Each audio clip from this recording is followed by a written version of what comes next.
देखो हमें चैप्टर 6 पढ़ रहे थे केमिकल रिएक्शन एंड कैटलिस्ट। तो लास्ट वीडियो में मैंने आपको बताया था कि जो केमिकल रिएक्शन है वो एंड फिजिकल रिएक्शन के बारे में बताया था, यानी जो चेंजेस हैं physical and chemical changes, two type बताए थे आपको, फिजिकल एंड केमिकल चेंजेस, उनकी कुछ प्रॉपर्टीज बताई थी एंड उनके एग्जाम्पल बताए थे। तो आज नेक्स्ट टॉपिक है अपना केमिकल इक्वेशन। केमिकल इक्वेशन यानी रासायनिक समीकरण। तो केमिकल इक्वेशन क्या होता है कि when A chemical reaction is represented by using atomic number and molecular formula is called chemical equation.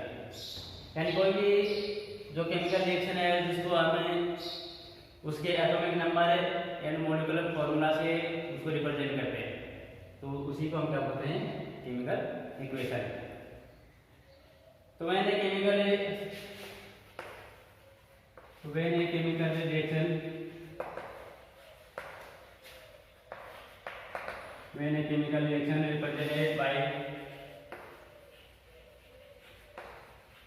represented by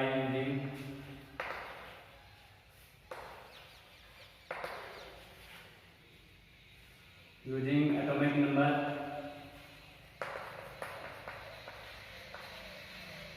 and molecular formula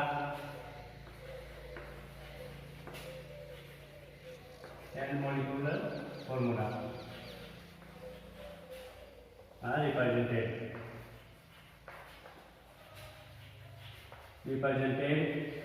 is called chemical equation.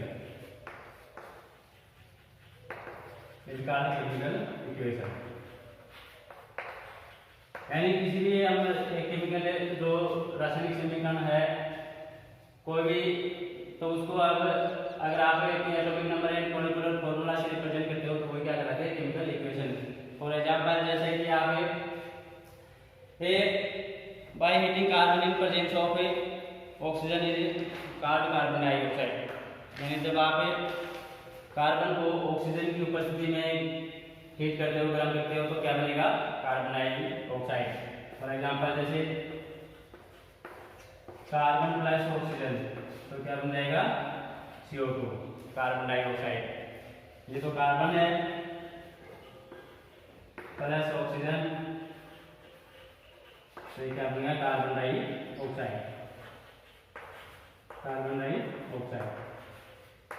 तो ये क्या हुई, केमिकल इक्वेशन। अब देखो इसके कुछ केमिकल इक्वेशन जो रासायनिक समीकरण से लिखने के कुछ नियम है, तो देखो हम इसके लिखने के नियम है वो देखते हैं। Step of chemical equation, step of writing chemical equation, इसके लिखने के जो नियम है, step of writing chemical equation.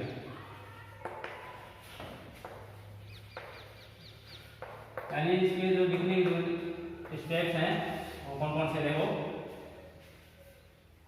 सबसे पहले तो फर्स्ट ऑफ ऑल हम जो भी केमिकल रिएक्शन या केमिकल इक्वेशन जो लिखते हैं तो उसके एक उस रिएक्शन में जो भी सब्सटेंस या जो पदार्थ भाग लेते हैं तो उनको तो हम बोलते हैं रिएक्टेंट, यानी जिनसे वो आपस में रिएक्शन करेगा।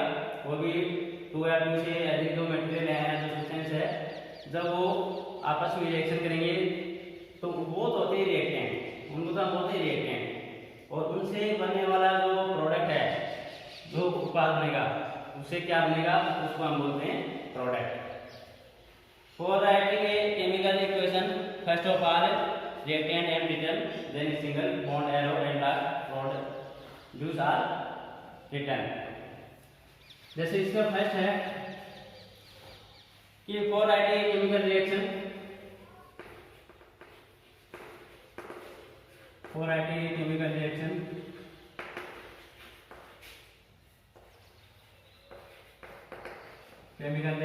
First of all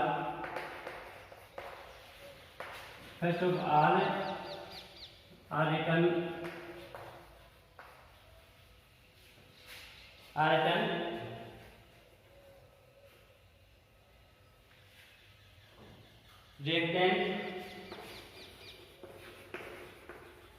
reactant and other, then a single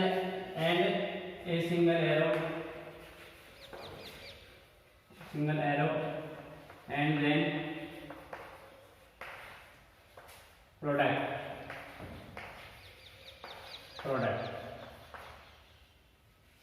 ठीक है। यानी कोई भी दो केमिकल रिएक्शन होगी उसमें फर्स्ट और बाद हमें रिएक्टेंट लिखेंगे और एक सिंगल एरो लगाएंगे और उसके बाद में कोई इन दोनों से जो रिएक्शन बनेगी तो वो क्या बनता है, प्रोड्यूस यानी प्रोडक्ट बनता है, जो उत्पाद बनता है। और एग्जांपल जैसे वो ये कार्बन प्लस ऑक्सीजन है तो CO2 बना, तो ये तो क्या हो गया, ये दोनों क्या है, रिएक्टेंट यानी जिनको हम अभिकारक बोलते हैं। तो ये तो क्या है, दोनों रिएक्टेंट आपस में रिएक्शन करेंगे तो इनसे बनने वाला क्या बनेगा फिर, प्रोडक्ट। तो ये क्या हो गया, प्रोडक्ट। ठीक है, यानी ये दोनों कार्बन और ऑक्सीजन रिएक्टेंट हैं, आपस में रिएक्शन करेंगे और इनसे जो न्यू सब्सटेंस बनेगा वो CO2 बन रहा है, तो उसको हम क्या बोलेंगे, प्रोडक्ट। यानी first of all are reactant and single arrow and then product. ठीक है, दूसरा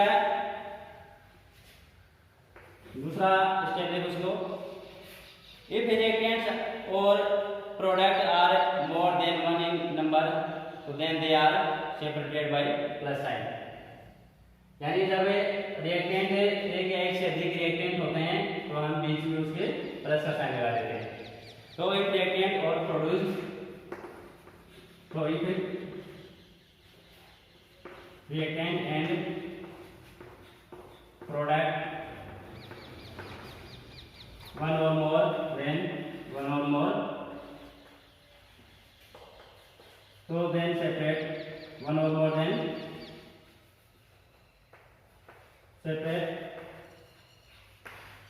separate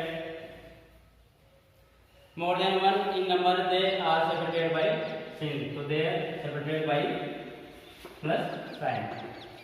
यानी एक या एक से अधिक अगर रिएक्टेंट है तो हम बीच में प्लस यानी पॉजिटिव निशान लगाकर हम उसको अलग करते हैं। ठीक है, ये इसका सेकंड पॉइंट है। थर्ड देखो, इन chemical reactions mass conservation law.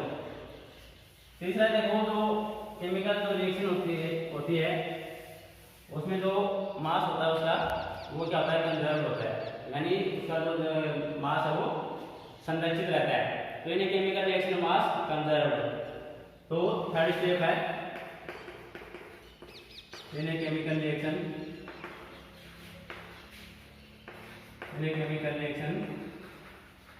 Mass conserve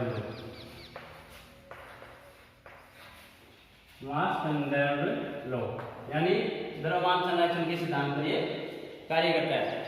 during chemical reaction mass can not be created and destroyed. यानी जब कभी भी केमिकल रिएक्शन होती है तो मास ना तो क्रिएट होता है और ना ही डिस्ट्रॉय होता है। यानी जो मास है वो कभी ना तो नष्ट होता है और ना ही उसको निर्माण किया जाता है, क्रिएट किया जाता है। तो during a chemical reaction mass can not be created and destroyed. तो during a chemical reaction mass can not be created and destroyed। यानी मास है वो ना तो क्रिएट होता है और ना ही डिस्ट्रॉय किया जा सकता है।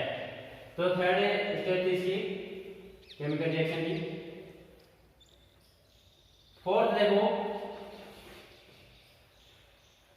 Chemical reaction equation are arranged by heat and trial method. जो केमिकल इक्वेशन होता है हम उसको हीट एंड ट्रायल मेथड के जरिए उसको आप अलग करते हो। तो chemical reaction are balanced heat and trial method.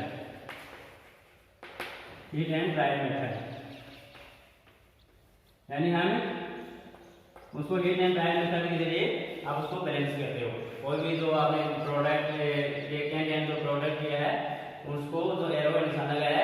उसके दोनों साइडों में क्या है आपको बैलेंस करना पड़ता है। जो भी एटॉमिक नंबर है वो तो उनको उनकी जो नंबर है वो बराबर करना पड़ता है। वी कैन ऐड और decrease number of atoms in both side, यानी आपको जो दोनों तरफ से, जैसे आपको एग्जांपल बताया था कार्बन प्लस ऑक्सीजन है CO2, तो दोनों तरफ से जो एटॉमिक नंबर है वो आपको बैलेंस करनी पड़ेगी। तो क्या है chemical reaction in balance event trial method के जरिए आप उसको अलग करोगे। वी कैन ऐड और decrease number of atoms, so we can add and decrease number of atom, यानी आप उसमें जो परमाणु की संख्या एटम्स की जो संख्या उसको आप उसमें आप ऐड भी कर सकते हो, उसको कम भी कर सकते हो, घटा या बढ़ा भी सकते हो, ऐड भी कर सकते हो, उसको डिक्रीज भी कर सकते हो एटॉमिक नंबर सेम करने के लिए, यानी उस इक्वेशन को इक्वल करने के लिए, बैलेंस करने के लिए। थर्ड है for balancing a chemical equation first of all atoms other than oxygen and hydrogen, यानी फिफ्थ जो स्टेप है केमिकल जो रिएक्शन होती है उसके अंदर सबसे पहले आप जो एटम्स हैं, जो दूसरे साइड पदार्थों जो एटम्स हैं उसको आप पहले बैलेंस करोगे, उसके बाद में कार्बन एंड ऑक्सीजन हाइड्रोजन को, ऑक्सीजन और हाइड्रोजन को बैलेंस करते हैं, ऑक्सीजन एंड हाइड्रोजन को आप लास्ट में बैलेंस करोगे। अगला स्टेप है after balancing the chemical equation the physical state of each substance, यानी आपने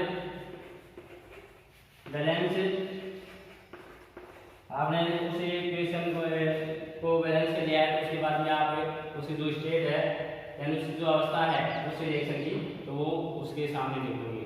यानी कोई भी जैसे कार्बन सॉलिड है या लिक्विड है, ऑक्सीजन है गैस है, तो इस प्रकार आप वाटर जैसे पानी है तो लिक्विड लिख दोगे उसके आगे। तो after balancing the chemical equation the physical state of each substance, तो after balance chemical equation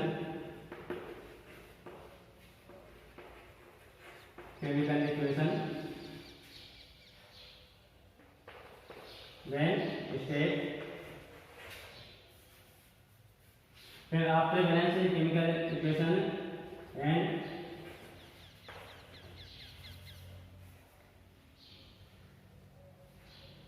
state and represented by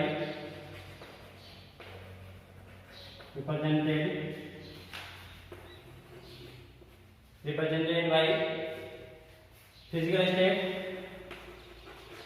यानी आप इसकी फिजिकल स्टेट के बारे में लिखोगे कि फिजिकल स्टेट के बारे में आप लिखोगे जैसे carbon plus oxygen, for example carbon plus oxygen CO2, तो कार्बन कौन सी स्टेट में रहता है, ऑक्सीजन कौन सी स्टेट में रहता है एंड CO2 कौन सी स्टेट में। तो कार्बन क्या है सॉलिड है, तो इसको आप S से रिप्रेजेंट कर दोगे। ऑक्सीजन क्या है गैस है, तो इसको आप G यानी गैस से रिप्रेजेंट कर दोगे। जबकि CO2 क्या है गैस है, तो इसको भी आप यानी G से इसको रिप्रेजेंट कर दोगे, तो इसको भी G लिख दोगे, यानी ये C स्टेट हो गया, अवस्थाएं होंगी।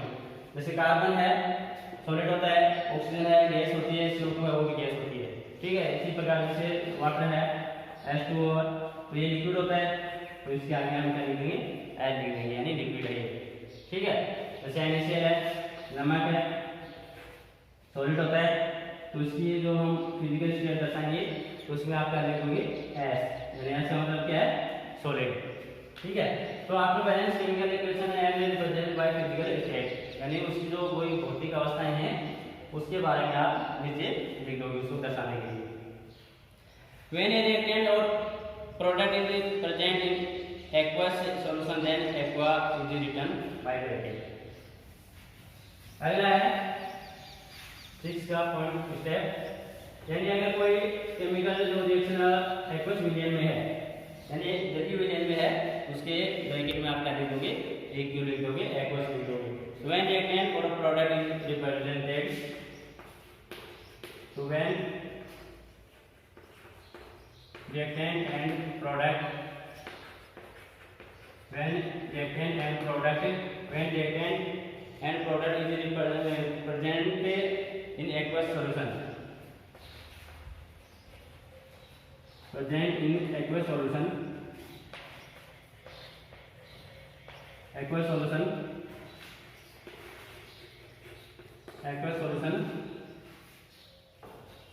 तो then AQ is written by in bracket, so then AQ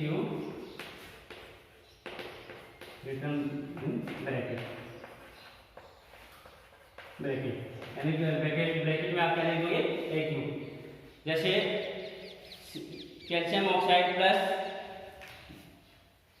water, calcium oxide plus H2O, तो क्या बन जाएगा कैल्शियम हाइड्रोक्साइड, तो कैल्शियम हाइड्रोक्साइड। ठीक है, तो इसमें कैल्शियम ऑक्साइड तो क्या है, ये तो गैस है, कैल्शियम वाटर लिक्विड है, जबकि कैल्शियम हाइड्रोक्साइड क्या है एक्वस सॉल्यूशन है, यानी जलीय विलयन है। तो इस पे आगे आप क्या लिखोगे AQ, ये है कैल्शियम हाइड्रोक्साइड, कैल्शियम हाइड्रोक्साइड, यानी ये एक्वस सॉल्यूशन है। तो इसके नीचे तो ब्रैकेट में आपने क्या लिख दिया A2 aqueous solution, water liquid होता है, कैल्शियम ऑक्साइड वो गैस होती है। तो इसको आपने Gl और AQ से रिप्रेजेंट कर दिया। तो अगले जो स्टेप है केमिकल इक्वेशन लिखने की, in case of reversible reaction arrow is used in place of arrow, in case of reversible reaction. अगला है अगर कोई रिवर्सिबल कोई रिएक्शन है तो उसमें आप सिंगल एरो की जगह आप डबल एरो यूज में लोगे, यानी इन्हें case of reversible, in case of reversible equation, in case of reversible equation, so then use single arrow की जगह हमें डबल एरो को यूज में लेंगे। तो reaction arrow is use in place of arrow, use arrow is use single arrow, यानी अगर कोई रिवर्सिबल है कोई रिएक्शन है तो उसको आप सिंगल एरो की जगह डबल रिएक्शन, यानी इस प्रकार आप उसको दर्शाओगे। ठीक है, तो इस सिंगल एरो की जगह आप जो रिवर्सिबल जो इक्वेशन होगी उसमें आप इस प्रकार उसको दर्शाओगे। अगला है reaction condition for a reaction to occur such as temperature, pressure, जो टेम्परेचर है प्रेशर है उसको आप उस रिएक्शन के ऊपर लिख दोगे। In case of a exothermic and endothermic reaction, amount of energy is written with positive and negative sign, यानी कोई रिएक्शन है वो एंडोथर्मिक है या एक्सोथर्मिक है तो उसको आप पॉजिटिव और नेगेटिव साइन से दर्शाओगे। अगला है catalyst used in a reaction are represented above the arrow, यानी अगर किसी अभिक्रिया में कैटलिस्ट है तो उसको आप ऊपर की तरफ उसको एरो लगाकर वो दर्शाओगे। तो ये थे आपके step of writing chemical equation. अब देखो कुछ कैरेक्टरिस्टिक्स भी हैं और कुछ लिमिटेशंस भी हैं। Character in a chemical equation, इसकी क्या क्या विशेषताएं होती है केमिकल रिएक्शन की, वो देखो कि information about reactant and products such as number of molecules, mass, etc, यानी केमिकल इक्वेशन से हमें उस रिएक्शन की मास के बारे में, उसकी मॉलिक्यूलर फॉर्मूला के बारे में, एटॉमिक नंबर के बारे में बता सकता है। सेकंड है फिजिकल स्टेट ऑफ रिप्रेजेंट, उस रिएक्शन की हमें फिजिकल स्टेट के बारे में बता सकता है, कोई भी केमिकल रिएक्शन होती है। थर्ड है necessary reaction condition as a pressure, temperature, catalyst, discharge reaction is occur are now, यानी टेम्परेचर, उसके प्रेशर, इसमें वो रिएक्शन हुई है तो उसके बारे में भी हमें बता सकता है। Give information about reversible of reaction, और केमिकल जो रिएक्शन होती है उससे हमें ये भी बता सकता है कि ये रिवर्सिबल है या नहीं है। अब है limitation of a chemical equation, इसकी जो कुछ लिमिटेशंस है यानी कुछ हानियां भी है इसकी केमिकल इक्वेशन की। Give information about compression of the reaction, यानी हमें वो रिएक्शन कब कंप्लीट हुई है उसकी जानकारी हमें इसमें पता नहीं सकती है। दूसरा है it does not clear about concentration of reactant and product, यानी हमें रिएक्टेंट एंड प्रोडक्ट की जो कंसंट्रेट है उसके बारे में भी हमें पता नहीं चलता है इसमें। अब देखो ये केमिकल जो रिएक्शंस है कई प्रकार की होती हैं, उसमें हमें दो तीन देखेंगे याद रखिए।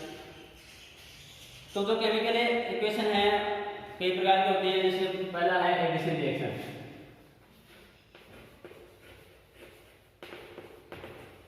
एडिशन रिएक्शन कई टाइप्स की होती हैं रिएक्शंस। पहला उसमें एडिशन रिएक्शन यानी योगात्मक अभिक्रिया। एडिशन रिएक्शन में क्या होता है कि टू एंड रिएक्शन है इन विच टू और more reactants similar with each other to form a single product, यानी इसमें कोई भी दो या दो से अधिक जो रिएक्टेंट है वो जुड़कर एक प्रोडक्ट बनाते हैं, तो उसको हम क्या बोलेंगे एडिशन रिएक्शन। यानी रिएक्शन इन विच टू और मोर रिएक्टेंट्स, तो इन विच टू और मोर reactant in which two or more reactant combine with each other, combine with each other, combine with each other and a single product, and a single product, single product। यानी इस reaction में क्या होता है addition reaction में कि कोई भी दो या दो से अधिक जो रिएक्टेंट हैं वो जुड़कर आपस में एक ही सिंगल प्रोडक्ट बनाते हैं, एक उत्पाद बनाते हैं, जिसको हम क्या बोलते हैं एडिशन रिएक्शन। फॉर एग्जांपल इस कार्बन प्लस ऑक्सीजन का ही है तो क्या बन गया CO2। इसी प्रकार Mg प्लस ऑक्सीजन है MgO, तो ये भी क्या है addition reaction.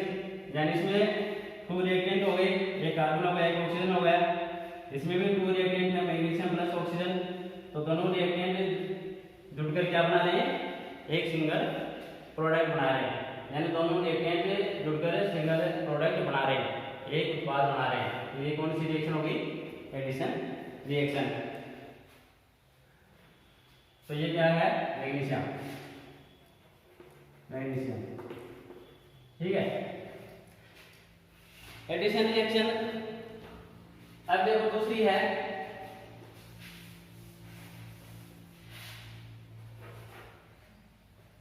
Displacement reaction. Displacement reaction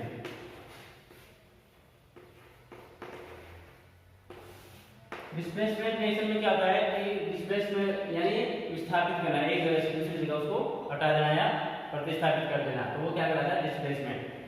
ये डिस्प्लेसमेंट रिएक्शन में क्या होता है कोई भी जो दो रिएक्टेंट हैं उनमें से डिस्प्लेस दो मोर एक्टिव जो रिएक्टेंट होता है वो लेस रिएक्टिव जो रिएक्टेंट है उसको क्या कर देता है दूसरी जगह से डिस्प्लेस कर देता है यानी हटा देता है। तो इन दिस रिएक्शन है more reactive element displace less reactive element, यानी जो अधिक जो क्रियाशील एलिमेंट है वो कम जो क्रियाशील एलिमेंट है उसको हटा देता है और खुद वहां पर ऐड हो जाता है, खुद वहां पर जुड़ जाता है, तो उसको हम क्या बोलते हैं डिस्प्लेसमेंट रिएक्शन। तो इन दिस रिएक्शन मोर, तो इन दिस रिएक्शन, तो in this reaction, in this reaction more reactive element, more reactive element displace less reactive element, less reactive element, it's called displacement reaction, it's called displacement reaction। यानी इसमें जो मोर अधिक जो क्रियाशील जो element है वो लेस रिएक्टिव एलिमेंट को अपनी जगह से हटा देता है और जुड़ जाता है, उसी को हम क्या बोलते हैं, डिस्प्लेसमेंट रिएक्शन। फॉर एग्जाम्पल है इसमें इस copper sulphate plus zinc, TuSO4 plus Zn, तो क्या हो जाएगा, क्या हो जाएगा, zinc sulphate ZnSO4 plus copper. यानी कॉपर सल्फेट के अंदर जब आप कॉपर सल्फेट का जो सॉल्यूशन है उसमें आप अगर जिंक के टुकड़े डाल दोगे तो जिंक क्या करेगा, ये मोर एक्टिव एलिमेंट से बजाय इसके कॉपर के, तो जिंक क्या करेगा, इस कॉपर को तो यहाँ से हटा देगा, कॉपर को यहाँ से हटा देगा तो कॉपर तो बाहर निकल जाएगा और ये जिंक है वो इसके साथ में जुड़ जाएगा, सल्फर के साथ में जिंक है वो जुड़ जाएगा। तो ये जिंक किसके साथ में जुड़ जाएगा, सल्फेट, तो सल्फेट आयन उसके साथ में जिंक सल्फेट जुड़ जाएगा और वो कॉपर को बाहर निकाल देगा। क्यों, क्योंकि जो जिंक है वो मोर एक्टिव है बजाय किसके, कॉपर के, यानी ये अधिक क्रियाशील है, अधिक ताकतवर है कॉपर से, तो इसलिए जिंक है वो कॉपर को तो हटा देगा सल्फेट आयन के साथ में और खुद जुड़ जाएगा, तो क्या बना देगा, जिंक सल्फेट। तो ये क्या है, copper sulphate,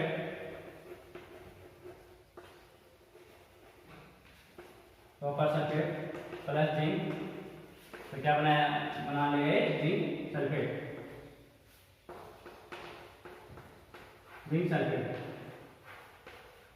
zinc sulphate plus copper, ठीक है।